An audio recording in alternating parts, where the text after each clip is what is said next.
from sticksforstones.net in Brisbane, Australia. How you going, my friend? How are you? I'm doing doing great, well. man. How are you? Yeah, good. Just been listening to the copy that the record label sent me of your new album, Smoke on This, man. It's a ripper of an album. I love it so far. It's got some hard rock and some southern influence. Really digging it. Can you tell us a bit about the album? How you went recording it? No. Nope. No, I'm joking. Yeah. What do you want to start with? It's your first look, album on guitar and vocals. I was on that road for 25 years, man, and one day I was sitting back at the bus and I was like, I want to do something different. So I had to take some time off, I wanted to watch the grass grow. I wanted to watch the kids grow up a little bit, I need to take a breather. I've been on that bus, and I don't know if you've ever been on a tour bus for more than a week. Nope. Most people don't survive that. You know what I'm saying? 25 years is a long time. So I started writing some songs. I went to Nashville. A friend of mine was down there, and I had to be at this convention, and we started writing some songs, and we started writing more, and then we wrote some more, and then we wrote 24, and then we broke it down to 13, and then, we recorded 11, and it was one of those where it got to the point that it just started organically happening. The singing, we tried to get first. We'd had several songs that we had written together. Me and Lance Harville, his guitar friend, and he plays guitar all over the record. And I've been a closet guitar player for a long time. I mean, I played on a lot of records that you wouldn't even know it's me, like Cowboys from Hell. I played in the solos and stuff like that. A lot of that was me,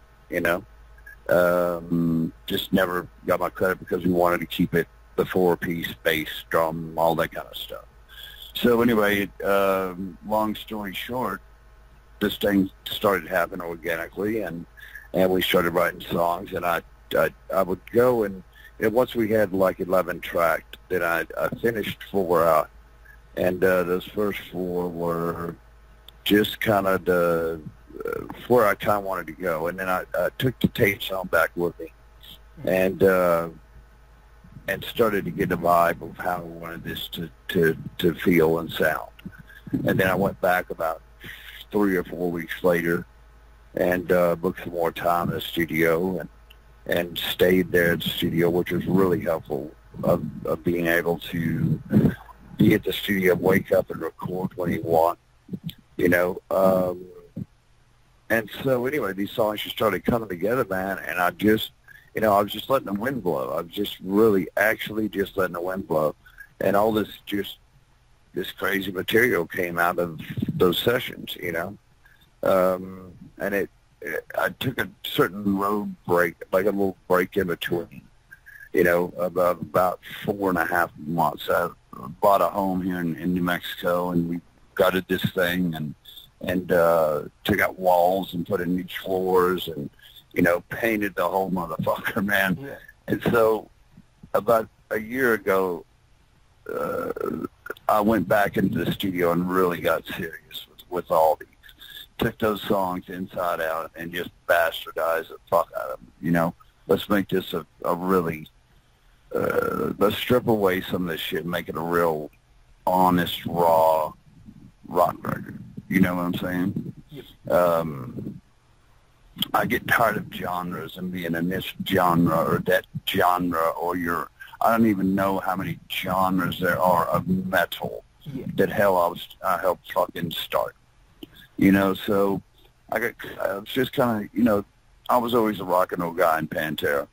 I was always a Zeppelin freak, where those guys were more, and Philip was more like this too. He gets the whole rock and roll lineage, he knows where this stuff comes from. But, we were so hell-bent on waving that heavy metal flag, and we succeeded huge that look, people expect to hear a Pantera song of me every time I fucking do it, and I got tired of that I got tired of doing that. No, there's not one track on here that sounds like fucking Pantera. Not one. And I made that intentional, I've already done that, man.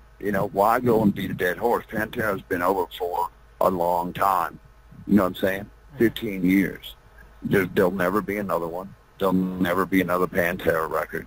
So people are just going to have to fucking lump it or leave it, Well, have you played the song? But hey, when Don died, that didn't mean they buried me. They put a fucking nail in my coffin. Yeah. You know what I'm saying?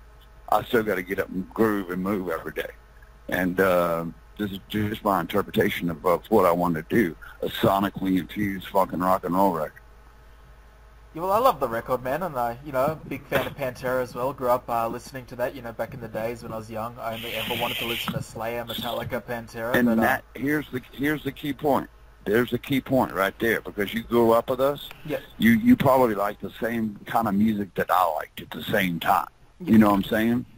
I'm a child of the 70s, man, so I go back and, I listen to old tracks and shit like that. Back then, there was just rock and roll. I mean, you had your prog rock and just rock and roll. Yeah. There was no genres. It was just either it was rock, or it was soul, or it was R&B, or it was gospel. You know what I'm saying? Yeah, or it was blues. Now you have all these different genres. And, I'll be damned if you try to put me in any one of those fucking genres of this metal genre. That's exactly what I didn't want to be. So if you don't sometimes you don't take challenges, you're never gonna, your life's worthless. And I just didn't want to, I wanted to really, with this record, I wanted, it's a personal thing for me. At the same time, I think, the fans like you can pick up on it, and hopefully so, If not, I'm damn proud of it. I've been working my ass off on it. I'm still working, and here I am talking about it, and the record's not even out yet. Yeah, well, I love what I've heard so far. Have you had a chance to, play it to some crowds yet? And what are the fans thinking of it? Do I? Yeah, have you had the chance to play any of the songs live yet? No, well, not live, but we rehearsed this thing, 3 or 4 times with this band I have now. It's just fucking incredible. I got 2 other, I've got Lance, my guitar player, that was in the studio. I've got another rhythm guitar player that's this big up-and-coming guy here in the States. Yep. And I've got Johnny Kelly behind me. I'm on drums, my old trustful, played with me, Kill Hill. And I've got one of my favorite bass players playing, and also the producer Caleb Sherman's doing all the keyboards and live steel distorted. It's deafening. Yeah, I'd love to see the show, man. It's really good. It's been a while since you've been to gonna Australia. I think the last time was with Ronnie James Dio, Heaven and Hell. Was that right? No, Kill Devil came over with Kill Switch Engaged, right. Which doesn't say much. Yeah, but I remember coming over to that was the last tour we did with Ronnie. Yeah. And they had gone back to the States, and Ronnie got sick, and we were still out on the road with Metallica, I think. And we got invited to do the show in supporting AC/DC in Romania, and that's when we found out that Ronnie died that day. And we had taken their slot. It was some good times in Australia, man. Yeah. I love that place. Yeah, it'd be great to see you down with a new band. I'll definitely have that. I was even thinking about coming over there first, test the music out over in Australia. It'd be fun. Yeah, well, I know you got a huge fan base here. Pantera were loved in Australia. Every time Hell Yeah comes down, they sell out. So I think there's a lot of supporters down here that would be keen. Yeah, I just got to get over the fact that they want to put my name up and say Rex Brown of Pantera. Because they'll go, oh, well, they're expecting Pantera songs. I'm not going to play one. That's just it. This is a rock band now. This is not a metal thing. Yeah. I'm a true rocker at heart, man. You know what I'm saying? Yeah. I see you've got a signature model Les Paul guitar. It's made by Prestige Guitar. How did that go building it? Did you have a lot of say in the design? Yeah, I did, and just about everything that we did on that thing, except for making the neck profile. Mm-hmm. He had sent me. Well, I mean, even that. It's funny. They had come up somehow. They were doing some ads, and so I looked at their guitars. I just put like an informal. Hey, this is Rex Brown. I'm playing a lot of guitar. I've been playing guitar since I was 9 years old. I really like this Spalt Maple, and I got to be friends with the head guy at the company. Yeah. And he got behind me 100%, sent me one of these fucking Spalt Maples out. I couldn't believe how good they're playing. I've got a bunch of old Les Pauls and stuff like that. Mm-hmm. And this thing, we went through different pickups. We went through different, the way it looked. I wanted it to be aged. I wanted it to look like an old, 70s fucking Les Paul. Yep. Yeah, I had a lot of fun doing that, but at the same time, it was while we were recording the record, and I didn't get that until January this year. So I had a version of it at the studio that was a prototype, but the actual one that's out now is a refined version. Yeah, cool. Well, it's a great looking design. I love it. Thanks, man. I love it too. I still love my trusted Tellys, though, but Yeah, Tellys are great too. They've got a classic sound, first ever solid body guitar made by Fender. So there's a lot of history there. Yeah, I've had this one Telecaster I've had for fucking ever, and it's just one of those guitars, man, that you just don't. You pick it up and it plays itself, Yeah. That's awesome stuff. I just saw some sad news recently. Your security guard that people would know from the Volga videos with Pantera, Big Val, he recently passed away. I was just wondering, what was the guy like to be around? What was he like to work with? And were you in contact with him recently? No, I talked to him a few years back, and I don't know what happened there. I'm still trying to figure it out, and I'd rather not talk about it. So if that's okay. Yeah, that's cool. I just actually ordered. I mean, all due respect, Big Val. He was a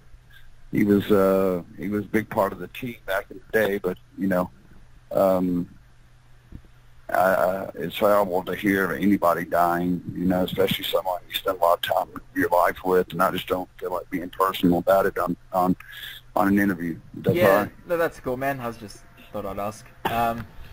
I'll just ask one more quick question. As soon as I found out about that I was going to interview you, one of my idols growing up, I ordered a copy of your book, 101 Truth. I haven't had a chance to read it yet, but, there's some stuff in the book I'm interested to know about. And, I went back to the very early days of Pantera with Metal Magic and I Am the Night.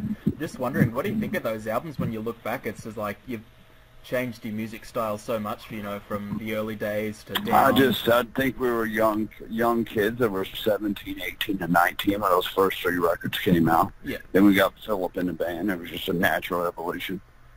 Yeah, that's all there is to it. We were young kids writing songs at that early age, and when you look back at it, it's just evolution, That's all there is to it. We had to wear the poofy hair and all that stuff to get a gig. That's just the way it was in the 80s. Yeah.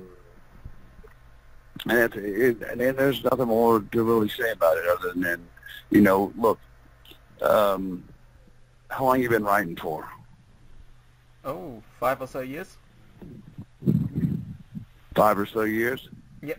Do you think you've gotten any better from say you took your first interview and took this one? Do you think you've gotten better with your skills? Oh, yeah, I hope so. I mean, some of my first ones were pretty awkward.